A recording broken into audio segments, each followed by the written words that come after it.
राहुल, प्रिया, अर्जुन और नीतू, चार दोस्त एक रहस्यमय हवेली की तलाश में एक छोटे से गांव पहुंचे। यह गांव घने जंगलों के पास था और यहाँ के लोग बहुत ही रहस्यमयी थे। गांव के बाहर एक पुरानी हवेली थी जिसके बारे में कहा जाता था कि वे भूतिया हवेली है। गांव वालों ने उन्हें हवेली के पास जाने से मना किया, लेकिन चारों दोस्तों की जिज्ञासा बहुत ज्यादा थी। वो देखना चाहते थे कि हवेली में ऐसा क्या है जो गांव वाले उन्हें वहां जाने से मना कर रहे हैं। गांव के बाहर हवेली का रास्ता घने जंगलों से होकर जाता था।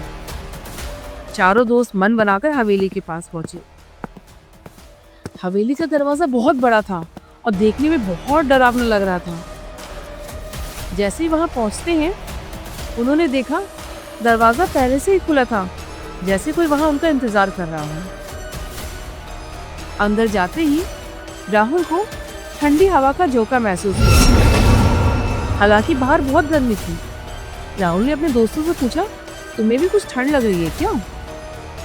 उसके दोस्तों ने उसकी बात को अनदेखा कर दिया और अंदर चले गए। राहुल ने कुछ बड़बड़ाया, यहाँ कुछ तो गड़बड़ है। जैसे ही वो लोग हवेली के अंदर पहुंचते हैं, दरवाजा अचानक से बंद हो जाता है।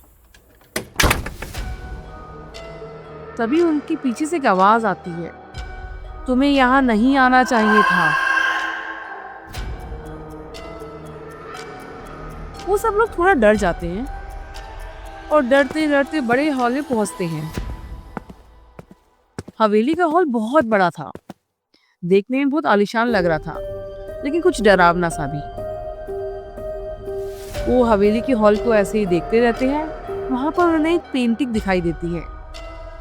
पेंटिंग एक औरत की थी। उनकी एक दोस्त, जिसका नाम प्रिया था, जो उनके साथ ही हवेली में गई थी, उस पेंटिंग को देखती है लगातार। उसे ऐसा लगता है कि पेंटिंग में जो औरत है उसे बार बार घूर रही है। पेंटिंग उसको बहुत डरावनी सी लगने लगती है एकदम से। अचानक देखती है प्रिया की पेंटिंग में से खून की बूंदें टपकने लगी और पेंटिंग में औरत की आंखें धीरे धीरे हिलने लगी। उसमें से धीरे धीरे आवाज आने लगी, तुम सब यहाँ मारे जाओगे, तुम सब यहाँ मारे जाओगे। प्रिया ये देख के बहुत डर जाती है और बोलती है, चलो चलो वापस चलते हैं, यहाँ मुझे नहीं रहना। उसके दोस्त कहते हैं, नहीं रुको, कुछ भी नहीं होता, यहाँ रुकते हैं। उन्हें पास में ही सीढ़ियाँ दिखती हैं। वो सीढ़ियों से ऊपर की मंजिल पर जाते हैं। वहां पर एक लंबा कॉरिडोर था। कॉरिडोर के लास्ट में एक दरवाजा था। उनकी एक दोस्त नीतू दरवाजे को देख के बोलती, चलो देखते हैं वहां पर क्या है। जैसे ही चारों दोस्त उस दरवाजे के पास पहुंचते हैं, उन्हें पीछे से किसी के मुड़ने की आवाज सुनाई देती है। वो मुड़ के पीछे देखते हैं, लेकिन वहां पे कोई नहीं होता। थोड़ा सा डर जाते हैं, लेकिन कोई नहीं। तभी वो दरवाजे की ओर मुड़ते हैं और दरवाजा चर चर करते हुए धीरे धीरे खुल जाता है। उन्हें वहां अंदर एक सफेद पोशाक में एक औरत दिखाई देती है, जो अचानक से गायब हो जाती है। वे सब कमरे में पहुंचते हैं और कमरे को ऐसे ही देख रहे होते हैं। वहां पर उन्हें एक पुराना शीशा लगा हुआ दिखाई देता है। अर्जुन, जो उनमें से एक था, अर्जुन अपने शीशे में अपना चेहरा देखता है, लेकिन वो क्या देखता है कि उसे शीशे में अपनी परछाई दिखाई नहीं देती।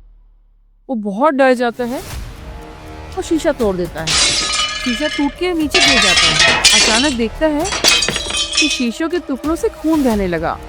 ये सारे सीन को देख के वो लोग बहुत डर जाते हैं। तभी एक आवाज गूंजने लगती है, तुम यहाँ फंस गए हो। अचानक वहां पे लाइट चली जाती है। हवेली में पूरा अंधेरा सा छा जाता है। वे सब लोग डर जाते हैं और एक दूसरे के नाम को पुकारने लगते हैं। तभी अचानक से एक लाइट आती है, लेकिन वो क्या देखते हैं कि नीतू गायब है।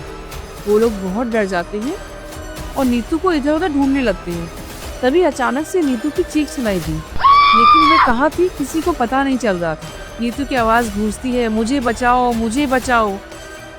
लेकिन वह कहीं भी दिखाई नहीं दे रही थी। तीनों दोस्त डर के भागने लगते हैं, लेकिन हवेली का दरवाजा अचानक से बंद हो जाता है। उन्हें ऐसा लगने लगता है कि वे कभी हवेली से बाहर नहीं आ पाएंगे।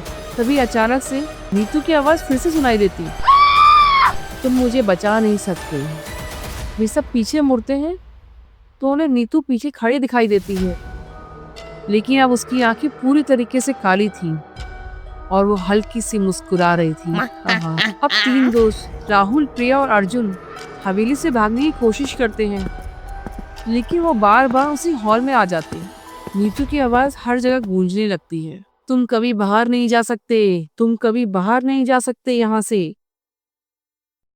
लेकिन अचानक पता नहीं क्या होता है, हवेली के दरवाजे अपने आप खुल जाते हैं और बाहर उन्हें चमकती सी रोशनी दिखाई देती है। जैसे ही वो बाहर निकलने वाले थे, नीतू की आवाज फिर से उन्हें सुनाई देती है, तुम्हें यहाँ रहना होगा, तुम्हें मेरे साथ रहना होगा। क्या वे बच पाए होंगे या हवेली ने उन्हें हमेशा के लिए अपना शिकार बना लिया होगा? यह रहस्य अभी भी अनसुलझा है।